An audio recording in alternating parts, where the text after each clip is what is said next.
I took a class last week on how to make a book using fabric and cardboard and paper and the whole thing. And because this book that I use to keep track of my blog articles is almost empty, I'm running out of room, I decided to just print the pages myself, because what I do is I go in and I write all this stuff in here for every article. But I decided to go ahead and print that, and then I'm going to make a book to use once this one is full. And one of the things that the lady who did the class said was our homework was to go teach someone else how to do this because she wants everyone to make books. And it was fun, and I decided to do a video about it. So I'm going to show you how I'm doing this and walk you through the process so that you can try it yourself. So here we go. To get started, I printed out some interior pages so that I could basically make a checklist it's a notebook that I used when I write blog articles, and I go through and do a little checklist of everything I need to do as far as posting affiliate links and the pin and the whole thing. And I put these pages together in Photoshop, and then I printed a whole bunch out. And to staple them together, I took 15 sheets to staple each one together, or maybe I think it was 12. It was 12 sheets, and I'm just going to staple right here. This is a long stapler that you can buy that will have a larger reach. So you can slide the paper down inside it, and there's a little bar there that'll keep it from moving, so you can do everything straight. And then just fold the register. So each little bunch of pages is called a register. I'm going to put 5 or 6 in. I don't remember exactly now as I'm recording this, but you'll see it as I put it together. So you might want to cut them off so that all the pages are even, but I didn't. I just left it. It's fine. When you fold more than 3 or 4 pages together, the edge is going to be a little bit uneven. So you can take an X-Acto and do that if you want. You don't really need to, and I decided not to. But then I took a little bit of glue. Now I'm using Elmer's glue, and I know I'm going to get dumped on from people for this, but it worked just fine. It worked fine, and it's what I had on hand. And the class that I took, we used Sobo glue, and I don't have any of that. So I just use Elmer's, and I'm just putting a little bit in between the pages, just on the very edge. You don't want to put too much because this is going to hold the back together, but you also don't want to hold it together so much that the pages won't open. So just a little bit on the very edge, and then I'm going to clamp them together so that they dry, and I'll leave it until it's dry. So this process does have like drying time kind of wrapped into it, but you have to just give it time so everything can set, and then you don't have to worry about things falling apart. So I used 4 large binder clamps, and I put these together. In the class that I took, we did not do this, so you can do just 1 register or 2 or 3 and just have it be a smaller book. But I wanted it to actually fit the spine of the book because I do use this on a regular basis. So I needed a lot of pages. So once it dried, I took the clips off, and then I decided to go ahead and add a piece of fabric to the edge. Like, on a book that's a manufactured hardbound book, you have a piece of fabric that goes on it.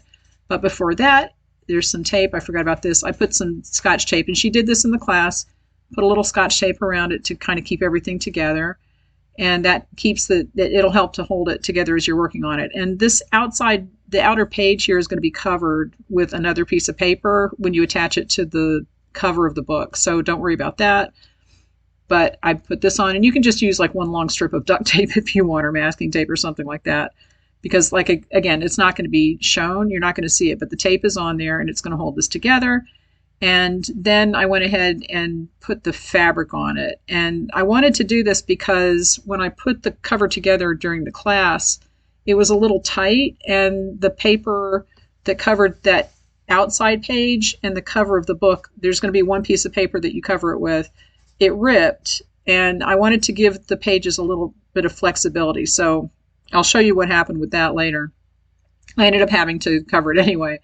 But I just put some glue on the back of this, and then I had this fabric that was kind of like a stiff crinoline. It's not like net, but it was stiff enough that I thought it would hold on to this pretty well.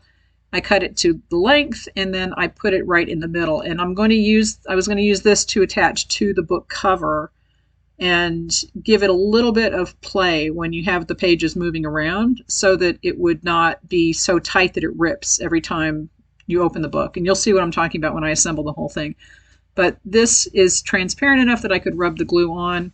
It's going to dry, and it's going to hold up, but I did have to kind of, dry it upside down like that so that the pages, it just dried. So now it's dry, and I'm going to cover the spine, or I'm going to do the cover of the book, but the spine of the book needs to be the same width as the registers when they're all together. Now, I was going to use fabric for this, but I could not find my iron, and it has been hijacked by my daughter. So I decided to use this fake leather that I got as a sample from a company, and I'll put the link to that in the description of the video. And this is going to give me like a little leatherette type cover. And it's fabric on one side, and it's pleather. It's plastic leather, right? So it's faux leather.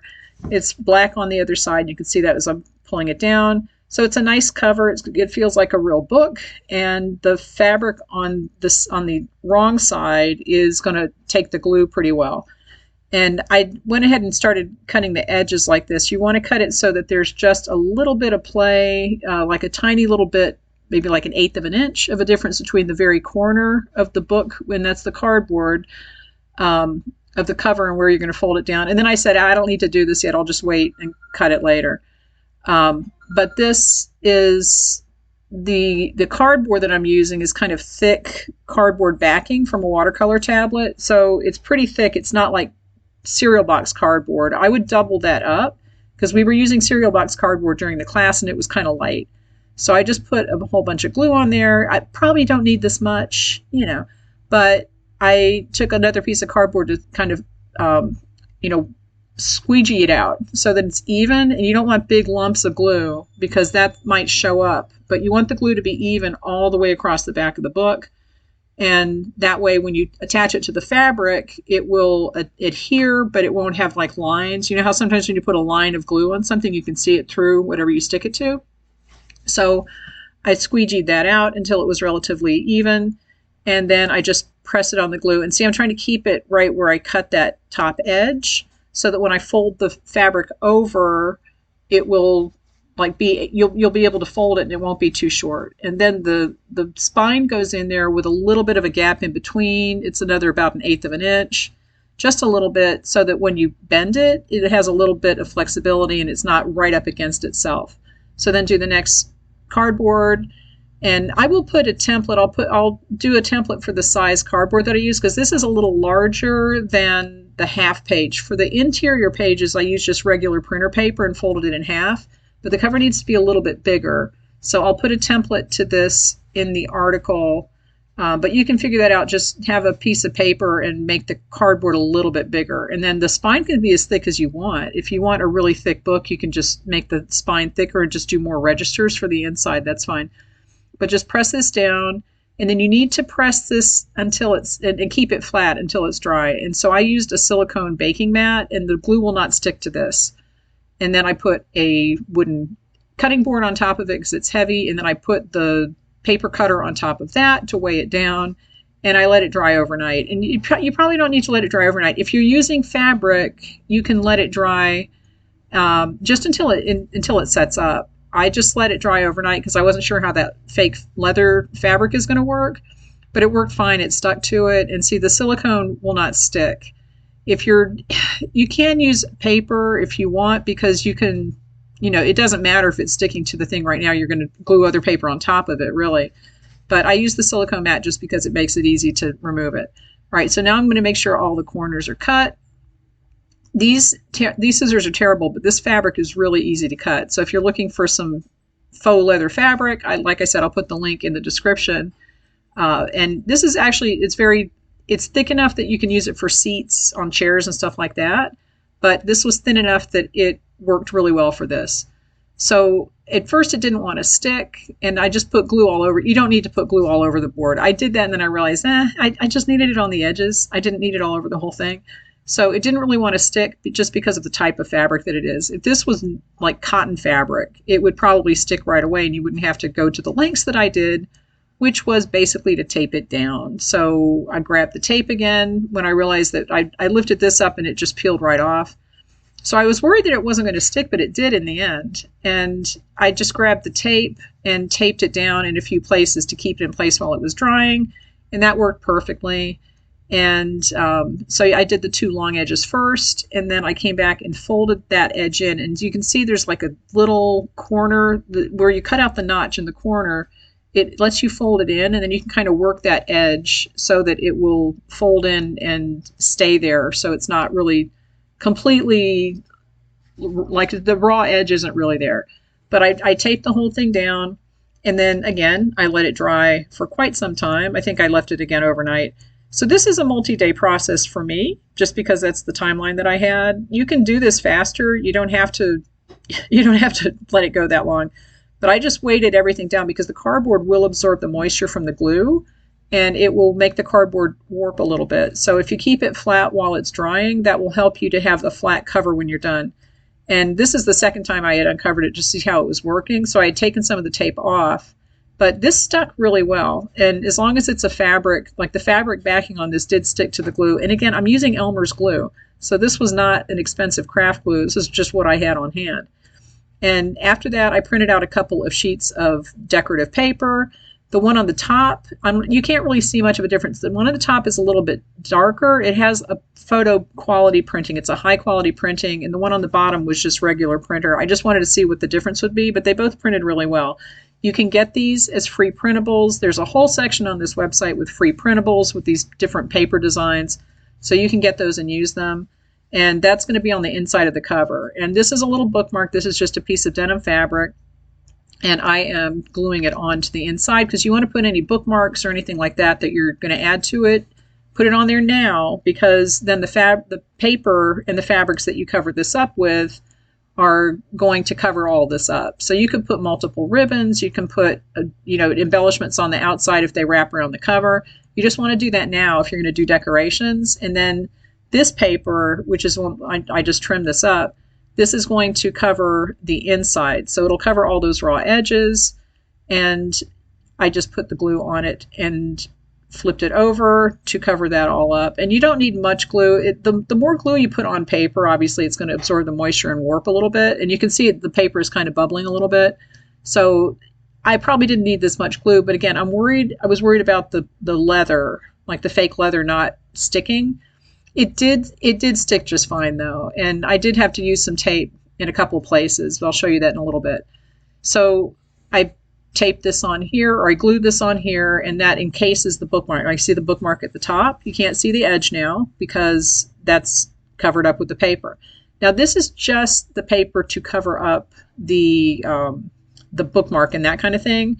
And also I wanted to give the pages a place to stick to, because once again, I wasn't sure about the leather. So I took the register at this point, like those three registers that are going to be the pages. I trimmed that fabric so that it would kind of angle down a little bit and not stick up. And that way it's not going to stick up above that fabric. And I'm going to glue this right onto the spine. And remember, I made sure that it was the same size as the spine. So when you close it, it's going to close correctly. And I'm just testing it here where to glue it. And that works just fine. So once I'm done that, I'm just putting some glue on here. Now, this fabric is a little bit transparent. And like I said, it's not like a net, but it's kind of like a tulle. And I wasn't sure how it was going to work. And you do have to be careful that it's not going to stick. It did not want to stick to the paper while the book was open, because I was thinking I was going to have to dry it when it was open to keep it from sticking to the front page. But I was able to get it down and then close it. And I think I did dry this close. Let me see what I do here. But you want to make sure that this is stuck to that paper, because this is going to help hold the pages in place and not have to worry about it. Okay, see, I am drying it upright.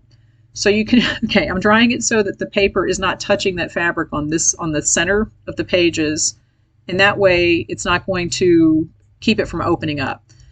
Now I'm going to do the end pieces. Now you could do this before you put the paper on there, I think, but it depends. I mean, the fabric. You can do this before you put the fabric on. I decided to just wait and do it this way so that I could glue that fabric in first.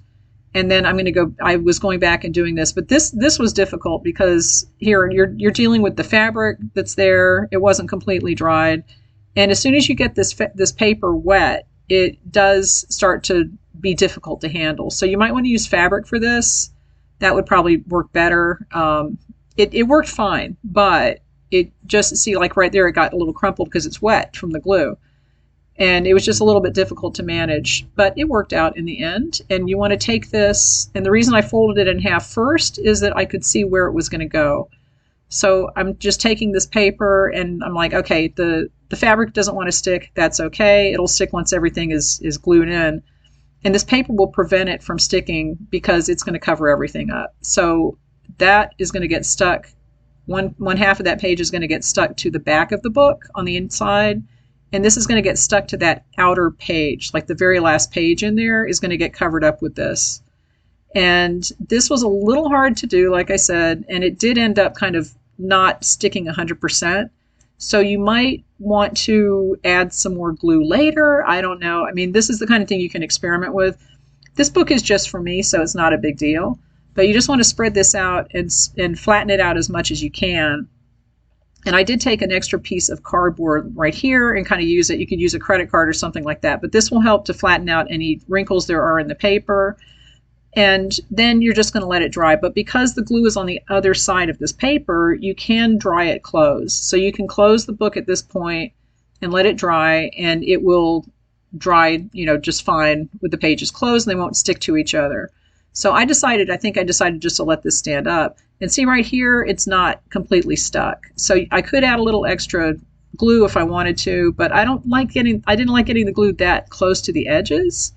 So that's something to experiment with. And I might use some double-sided tape on that later.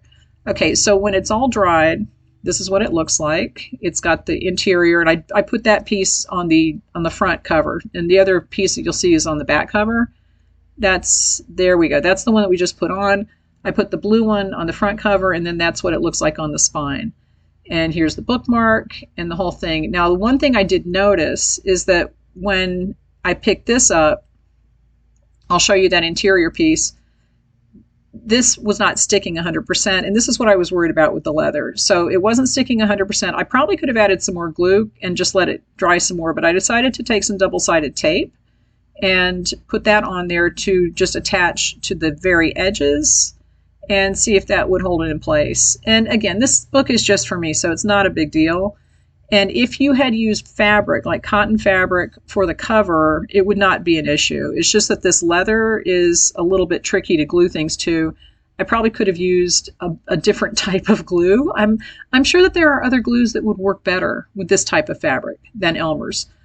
But I just put some tape on that corner, and then I was able to press it down, and it stuck just fine. So I did that all the way around, anywhere on the edges that were not 100% glued on. And I think I did a long one on the back. Now, this is what I was going to show you. Right here it tore because that paper was in a stress point. And the woman who did the class showed me how to fix that, because the same thing happened when I made the other book in the class. And she said just to take either a ribbon or a piece of fabric or another piece of paper and cut it to about, like however wide you want it. But you want it to cover that crack so that that fold on the book cover is reinforced. So for this one, I just did this little green fabric. I put some glue on the back, and I glued that right in. And because it's fabric, it's going to stick right there. It's not that leather. It's just fabric sticking to paper, and the white glue is going to do just fine. So I glued that into the front, and then I did the back also, so that each little bend on the back on the covers are reinforced with the fabric. And if that paper tears, then it doesn't matter because it's covered up and it looks like it's meant to do that. And then I'm just trimming off the little edges here and the strings. Just be careful if you're using fabric scissors for that, which I was, because you don't want to get glue on them. But just press that down, and this is the final result. It has a nice front. It has a nice back. I put the green on the back. This was a really fun craft, and it's very useful too. And I will get a lot of use out of this book. So have fun, and I hope this was helpful.